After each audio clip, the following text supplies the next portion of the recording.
Hello, boxing fans around the world. Time for joining me once again here on Talk and Fight. Another episode of Boxing News Today. Let's start off with a couple of results. Down under, undefeated Australian superstar Tim Tszyu pounded and wore down tough contender Brian Mendoza in his first defense of his WBO junior middleweight world title. And I suppose realistically, he's now going to go after Canelo Alvarez to fight next. We'll see what happens in that regard. Let's have a quick look here. Says the report out of worldboxingnews.net. Thank you very much. He won a 12-round decision during a Showtime Boxing International telecast on Saturday, October 14th, Sunday, October 15th in Australia, from the Gold Coast Convention and Exhibition Centre in Broadbeach, Queensland, Australia, in a PBC event. So, Tszyu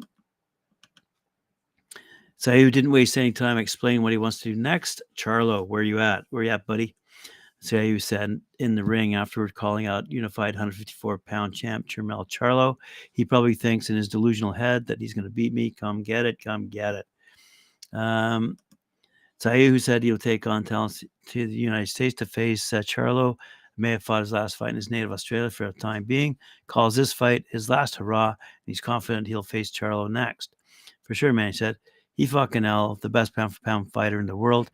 He's the best 154-pounder, so let's prove to everyone who's really the king of the division. So he praised Mendoza for his toughness and guile. Let's move along to another story. Tim Tszyu wants Canelo Alvarez next, screams BoxingNews24.com.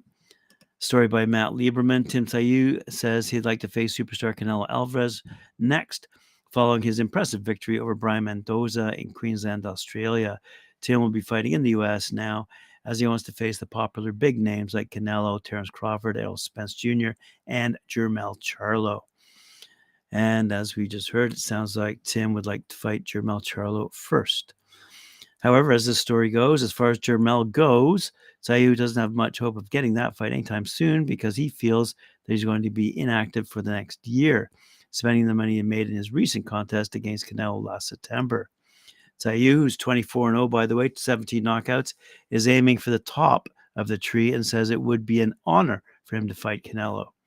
It would be a huge fight. It would attract a lot of interest from fans in the States and Australia. Last Saturday night, Tszyu beat Mendoza, who was 22-3, by the way, by 12-round unanimous decision. And that was an exciting fight, as I said, on Showtime. Canelo. If I could fight Canelo, said Tim, that would be a privilege and an honor. But Charlo, of course. The Mexican star Canelo will be fighting next May and hasn't named his opponent yet. If Tszyu can take that spot, it would be a fantastic opportunity for him. However, Canelo is unlikely to fight Tszyu because he may not want to face backlash from fans for fighting another 154-pounder after Jermell. It's a shame Canelo doesn't choose Tszyu to fight instead of Jermell because Tszyu would have given him a real challenge last September, unlike the one-sided contest we just saw. Yeah, fair enough.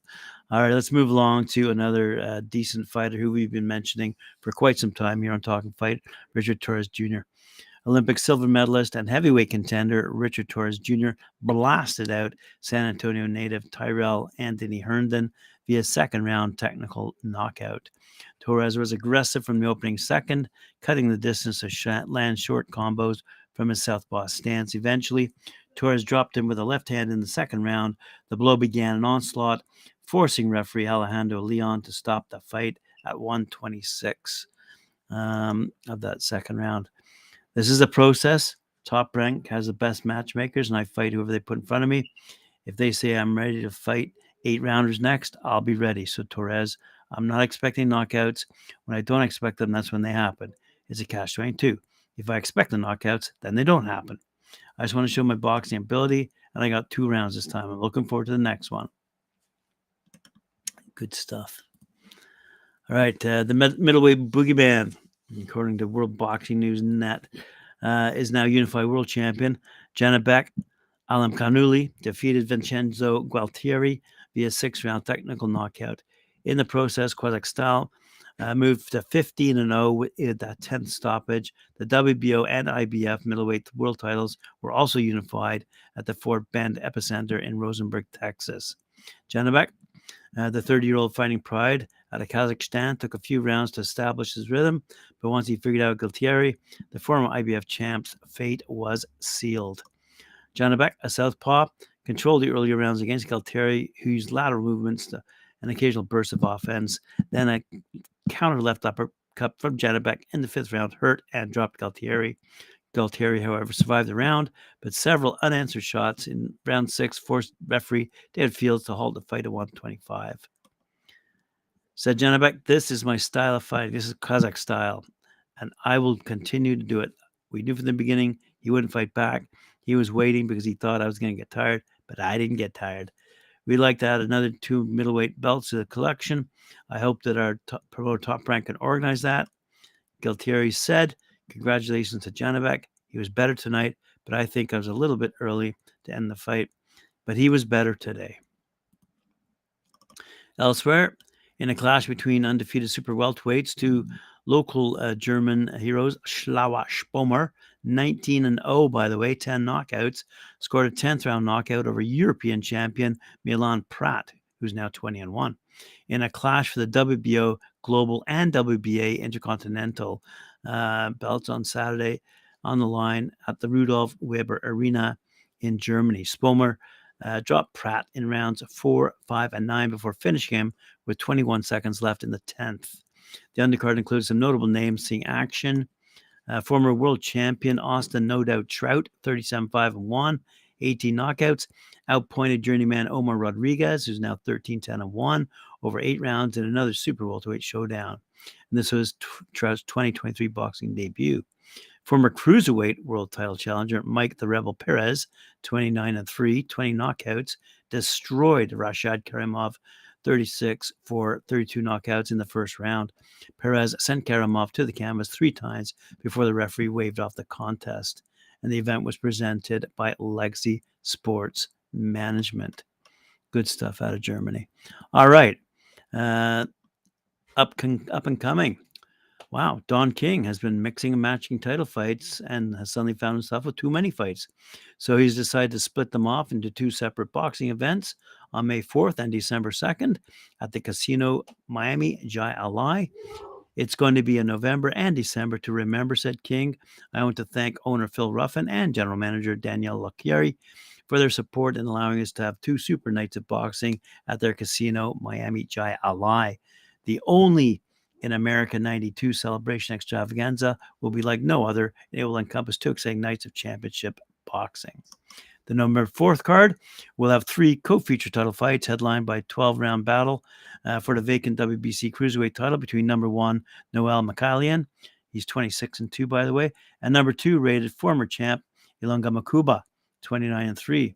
Makuba, who lost his title to Badu Jack, is hoping to regain his belt after Jack relinquished the title. Other bouts feature heavyweight Jonathan Guti, 19-1-2, against Jesus Escalera, 19-0, and former WBA champion Trevor Bryan, 22-1, 15 knockouts, against Cassius Chaney, 22-1, 15 knockouts.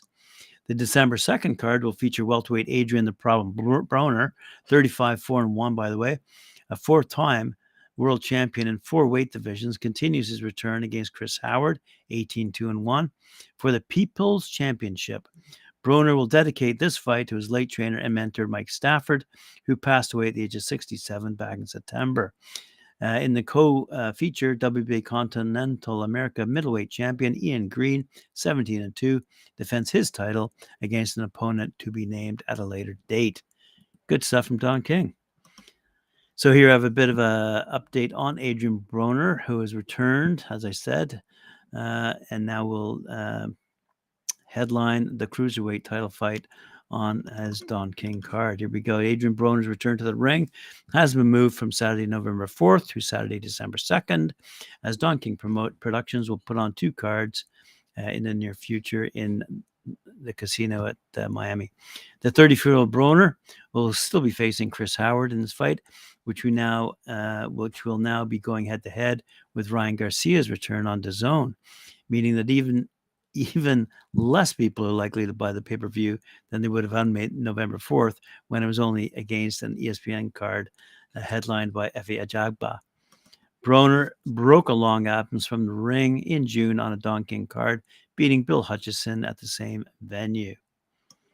So, a little bit of boxing championship showdown on television, pay-per-view specifically. Let's talk about television, though. UK promotional company Boxer, according to BoxingScene.com, and NBC Sports have announced a media rights partnership that will bring Boxer events to the U.S. audiences. The bouts will stream live and exclusively on NBC Universal streaming platform Peacock, with select events airing on NBC. We're excited to bring boxing back to NBC Sports, and with the sports debut on Peacock, begin a new chapter in NBC Sports' storied boxing history, said Gary Quinn, Vice President Programming and Owned Properties, NBC Sports. Founded by promoter Ben Shalom, Boxer airs their events live and exclusively on Sky Sports in the UK and Ireland, after the UK sports broadcaster signed Boxer as its exclusive British provider of boxing content in 2021. The new partnership between Boxer and NBC Sports will provide transatlantic distribution of Sky Sports production. And let's keep in mind our own efforts here in the offices of Talk and Fight, where we are bringing you fights from across Africa to a pan-American audience, including audiences around the world in Asia and Oceania. Good stuff from all of us who are involved in boxing, in expanding the reach and distribution to a wider range of fans around the world. Which means that, by the way, this Peacock deal means that Saturday showdown upcoming between unbeaten and highly rated light heavyweight contenders Joshua Buatsi, 17-0, and Super Dan Aziz, 19-0, from the O2 Arena in London, can be seen in the USA on the NBC streaming platform Peacock. Buatsi is rated WBA number 1, WBO number 1, WBC number 2, IBF number 3. Aziz is rated number 2, WBA, WBC number 3, WBO number 3, IBF number 5. The bout will air on Sky Sports in the UK, as I just said, and kicks off a media rights partnership between Boxer and NBC Sports. And the bouts will stream live exclusively on the Peacock subscription service, with select events airing, as I said, on NBC. Boxer founder and Ben Shalom said, "We're delighted to announce this landmark partnership with NBC in what is a major moment for the company, allowing audiences across the USA to watch our stars in action throughout the year. NBC Sports reaches millions of fans every day, providing an incredible platform stateside for Boxer and our elite roster. We look forward to kickstarting the partnership with the huge show on 21st of October, as Buatsi and Aziz put it all on the line at the O2 in London." Quick mention, KSI lost to Tommy Fury on the weekend. And that, my friends, concludes today's episode. Hope you enjoyed it. Remember to like, share, subscribe, hit that notification bell. We'll see you later on at 4 p.m. when I join Mike Gore at 4 for his show, Knuckle Up.